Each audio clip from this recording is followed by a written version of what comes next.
আসসালামু আলাইকুম। আমন্ত্রণ জাগো ফুটবলে, সঙ্গে আছে মাফরিন সুমনা। শুরুতে জানিয়ে দিচ্ছি সংবাদ শিরোনাম। তপু ফাহিম নামতেই বদলে গেল কিংস, ফর্টিসকে হারিয়ে শিরোপার দৌড়ে এগিয়ে গেল। ফেনালিসিমার ভেন্যু নিয়ে ধোঁয়াশা, দুশ্চিন্তায় স্কালোনি। এমবাপ্পের ফেরা নিয়ে রিয়াল কোচের বার্তা। শঙ্কায় 19 খেলোয়াড়, একাদশ নিয়ে হিমশিম টটেনহাম লিভারপুলের। দর্শক শিরোনাম শুনছিলেন, এবার জানিয়ে দিচ্ছি বিস্তারিত। 5 গোলের রোমাঞ্চকর এক লড়াই, আর সেই লড়াই শেষে নায়ক একজনই, দোরিয়েলতন গোমেজ। এই ব্রাজিলিয়ান ফরওয়ার্ডের হ্যাটট্রিকে কিংস অ্যারেনায় আজ প্রিমিয়ার লিগের ম্যাচে ফর্টিস এফসিকে 3-2 গোলে হারিয়েছে বসুন্ধরা কিংস।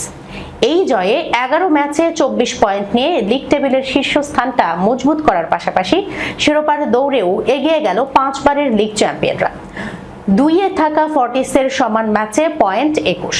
ম্যাচের শুরু থেকেই ছিল আক্রমণ আর পাল্টা আক্রমণের ঢেউ। প্রথমার্ধে দুই দলই লড়েছে সমানে সমান, তবে 19 মিনিটে প্রথম ধাক্কাটা দেয় ফর্টিস। পা ওমরের রক্ষণ চেরা পাস থেকে নাইজেরিয়ান স্ট্রাইকার ওনিয়েকাচি ওকাফোর নিখুঁত শটে বল জালে জড়ান।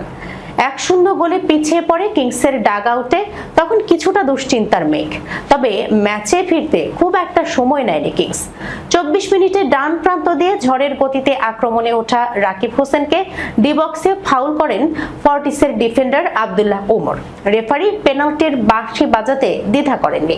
26 মিনিটে স্পট কিক থেকে দোরিয়েলতন গোল করে কিংসকে সমতায় ফেরান। এরপরই মাঠে উত্তেজনা ছড়িয়ে পড়ে। রাকিবকে টেনে হিচড়ে ফেলে দিয়ে হলুদ কার্ড দেখেন আব্দুল্লাহ ওমর। 1-1 গোলের সমতা নিয়ে বিরতিতে যায় দুই দল। বিরতির পর খেলার ধার বাড়ায় কিংস। 52 মিনিটে ফয়সাল আহমেদের মাপা ক্রসে পা ছুঁয়ে নিজের দ্বিতীয় গোলটি করেন দোরিয়েলতন। 2-1 গোলে এগিয়ে যাওয়া কিংস তখন ম্যাচ জয়ের নেশায় মত্ত, কিন্তু ফার্টিসও দমে যাওয়ার পাত্র নন। 75 মিনিটে ভুটানি উইঙ্গার দাওয়া শেরিং এর কর্নার থেকে উড়ে আসা বলে দুর্দান্ত এক শটে জাল কাঁপান অনন্ত তামাং। 2-2 সমতায় ফেরে ম্যাচ। গ্যালারির ফর্টিস সমর্থকেরা যখন সমতা নিয়ে মাঠ ছাড়ার স্বপ্ন দেখেছেন, তখনই দৃশ্যপটে আবার সেই ব্রাজিলিয়ান জাদুকর। সমতায় ফেরার মাত্র 3 মিনিট পরেই ফর্টিসের রক্ষণকে পরাস্ত করে নিজের হ্যাটট্রিক পূর্ণ করেন দোরিয়েলতন। তার ওই গোলই 3-2 ব্যবধানে জয় নিশ্চিত হয় কিংসের। একই দিন মুন্সিগঞ্জে ব্রাদার্সের 2-1 গোলে হারিয়েছে আবাহনী লিমিটেড। গাজীপুরে পিডব্লিউডি কে 3-0 গোলে উড়িয়ে দিয়েছে আরামবাগ। লিগে 11 ম্যাচে এটি আবাহনীর 5ম জয়। 3-এ থাকা দলটির পয়েন্ট এখন 19। আরামবাগ 11 ম্যাচ খেলে 2 জয়ে জোগাড় করেছে 9 পয়েন্ট। তারা আছে 9 নম্বরে। 2026 বিশ্বকাপের আগে ইউরোপ ও দক্ষিণ আমেরিকার চ্যাম্পিয়ন্সদের লড়াই ফিনালিসিমা নিয়ে চরম অনিশ্চয়তা দেখা দিয়েছে। ম্যাচটি আয়োজনের সময় ঘনিয়ে আসলেও ভেন্যু চূড়ান্ত না হওয়ায় গভীর উদ্বেগ প্রকাশ করেছেন আর্জেন্টিনার বিশ্বকাপ জয়ী কোচ লিওনেল স্কালোনি। নির্ধারিত সূচি অনুযায়ী আগামী 27 মার্চ কাতারের লুসাইল স্টেডিয়ামে আর্জেন্টিনা ও স্পেনের মুখোমুখি হওয়ার কথা ছিল, কিন্তু মধ্যপ্রাচ্যে চলমান উত্তপ্ত পরিস্থিতির কারণে কাতার থেকে ম্যাচটি সরিয়ে নেওয়ার সিদ্ধান্ত হয়।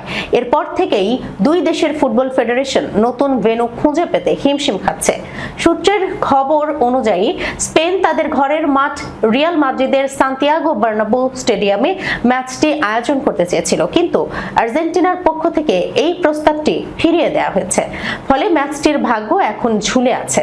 আর্জেন্টাইন সাংবাদিক এস্তেবান এদুলের মতে, স্কালোনি ইতিমধ্যে তার প্রাথমিক দল গঠন করে ক্লাবগুলোর কাছে পাঠিয়ে দিয়েছেন, কিন্তু ম্যাচ কোথায় হবে বা আদৌ হবে কিনা তা নিয়ে স্পষ্ট ধারণা না থাকায় বিশ্বকাপের চূড়ান্ত প্রস্তুতি পরিকল্পনা বিঘ্নিত হচ্ছে। বিশ্বকাপের ঠিক আগে এমন বড় একটি ম্যাচ দলের আত্মবিশ্বাস বাড়াতে অত্যন্ত গুরুত্বপূর্ণ, অথচ ভেন্যু সংকটে সেটি এখন অনিশ্চিত। ফিনালিসিমা মূলত কোপা আমেরিকা জয়ী এবং ইউরো জয়ী দলের শ্রেষ্ঠত্বের লড়াই। লিওনেল মেসির আর্জেন্টিনা গত আসরে ইতালিকে হারিয়ে এই শিরোপা জিতেছিল। এবার স্পেনের তরুণ তুর্কিদের বিপক্ষে তাদের লড়াই দেখার অপেক্ষায় আছে পুরো বিশ্ব। আয়োজকরা এখনো আশা করছেন 27 মার্চই ম্যাচটি আয়োজন করা সম্ভব হবে, তবে আগামী কয়েকদিনের মধ্যে ভেন্যু চূড়ান্ত না হলে ম্যাচটি আরও পিছিয়ে যাওয়ার সম্ভাবনা রয়েছে। সহসাই মাঠে ফেরা হচ্ছে না কিলিয়ান এমবাপ্পে। হাঁটুর পুরনো ইনজুরির কারণে লা লিগা ও চ্যাম্পিয়ন্স লিগে সর্বশেষ দুটি করে ম্যাচে খেলতে পারেননি ফরাসি এই ফরওয়ার্ড।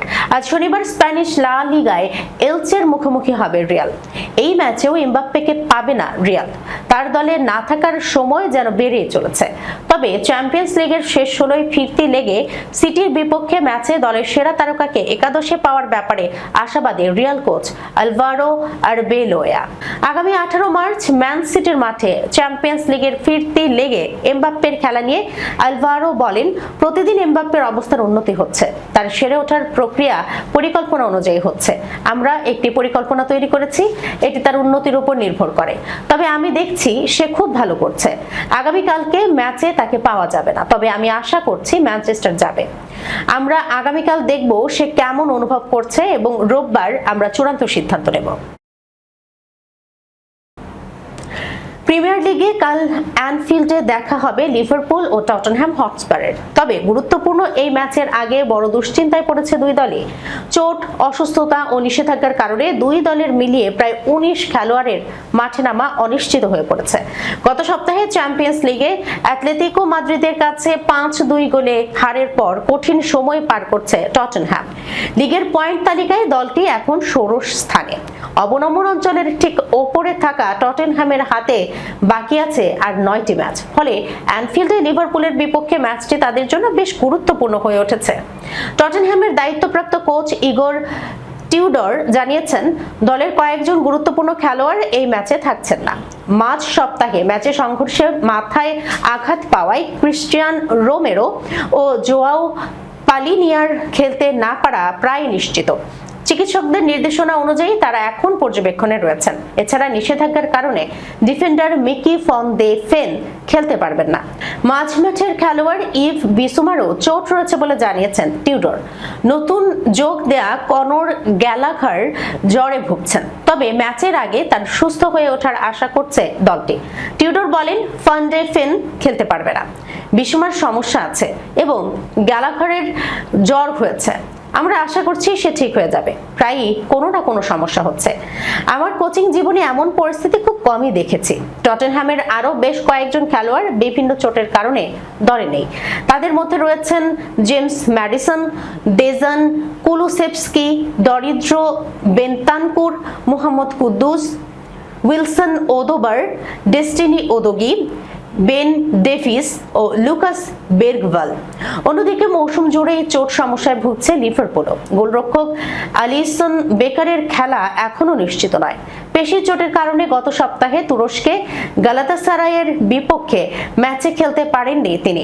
লিভারপুলের কোচ আর্নে স্লট জানিয়েছেন, আলিসন এখন পর্যন্ত চিকিৎসকদের তত্ত্বাবধানে পুনর্বাসন প্রক্রিয়ায় আছেন। তবে ম্যাচের আগে তিনি অনুশীলনে ফিরতে পারবেন বলে আশা করছেন। স্লট বলেন, আলিসন এখন পর্যন্ত পুনর্বাসন কার্যক্রমে ছিলেন। আজ অনুশীলন আছে, দেখা যাক সে দলে যোগ দিতে পারে কিনা। আমি আশা করছি সে ফিরবে, তবে এখনো শতভাগ নিশ্চিত নয়। লিভারপুল শিবিরেও আরো কয়েকজন খেলোয়াড় অনুপস্থিত থাকতে পারেন। কনর ব্র্যাডলি, ওয়াতারো এন্দো ও জিওভান্নি লিওনি পুরো মৌসুমেই আর খেলতে পারবেন না বলে ধারণা করা হচ্ছে। আর ডিসেম্বরে পায়ের হাড় ভাঙা ও গোড়ালির চোটে পড়া আলেকজান্ডার ইসাক এখন পুনর্বাসন প্রক্রিয়ায় রয়েছেন। এদিকে অসুস্থতার কারণে মাঝ সপ্তাহে খেলতে না পারা ইতালির ফরওয়ার্ড ফেদেরিকো কিয়েসা আবার অনুশীলনে ফিরতে পারেন বলে আশা করা হচ্ছে। কোচ স্লট জানিয়েছেন, ম্যাচের আগের দিন অসুস্থ থাকলেও কয়েকদিন পেরিয়ে যাওয়ায় এখন তার অবস্থা ভালো হওয়ার কথা। সব মিলিয়ে গুরুত্বপূর্ণ এই ম্যাচের আগে দুই দলই অনিশ্চয়তা রয়েছে। চোট ও অনুপস্থিতির কারণে দুই দলের সম্ভাব্য একাদশেও বড় ধরনের পরিবর্তন দেখা যেতে পারে। দর্শক, এই ছিল এখনকার মতো জাগো ফুটবলে। যাবার আগে শিরোনামগুলো জানাবো আরো একবার। তপু ফাহিম নামতে বদলে গেল কিংস, ফর্টিসকে হারিয়ে শিরোপার দৌড়ে এগিয়ে গেল। ফেনালিসিমার ভেন্যু নিয়ে ধোঁয়াশা, দুশ্চিন্তায় স্কালোনি। এমবাপ্পের ফেরা নিয়ে রিয়াল কোচের বার্তা। শঙ্কায় 19 খেলোয়াড়, একাদশ নিয়ে হিমশিম টটেনহাম লিভারপুলের। এখনকার মতো এই পর্যন্তই। এতক্ষণ পর্যন্ত যারা সঙ্গে ছিলেন সবাইকে ধন্যবাদ। আল্লাহ হাফেজ।